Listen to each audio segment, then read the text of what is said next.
Hey guys, welcome to remix king channel. సముద్ర తీరంలో ముక్కలు ముక్కలుగా ఉన్న నార్వే దేశం ప్రపంచంలోనే మొట్టమొదటిసారిగా నూతన రవాణా మార్గానికి తెరలేపింది.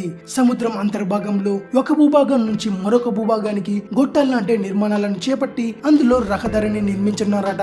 ఈ రహదారి పూర్తి స్థాయిలో తేలియాడే విధంగా నిర్మిస్తున్నారు. ట్రావెల్ కష్టాలకు నార్వే ఇంజనీర్లు ఒక వినూత్న పరిష్కారం ప్రతిపాదించారు. నిర్మాణం అంతా మునిగి తేలే ట్యూబ్ వంతెనలతో డిజైన్ చేయబడింది. నిర్మాణం ఉపరితలం క్రింద 1200 మీటర్ల నిడివి గల 2 వక్ర కాంక్రీట్ గొట్టాలను నిర్వహిస్తారు. ఈ గొట్టాలు ఉపరితలంపై తేలియాడే బల్లకట్టులకు కనెక్ట్ అవుతుంది. దీనిని ఆర్కిమిడిస్ సూత్రం ఆధారంగా ప్రతిపాదనలు చేశారు. ఈ నిర్మాణాన్ని క్రిస్టియన్ సౌండ్ నుంచి ట్రోయిందేవ్ వరకు నిర్మించనున్నారు. వీటి మధ్య దూరం 1100 కిలోమీటర్లు.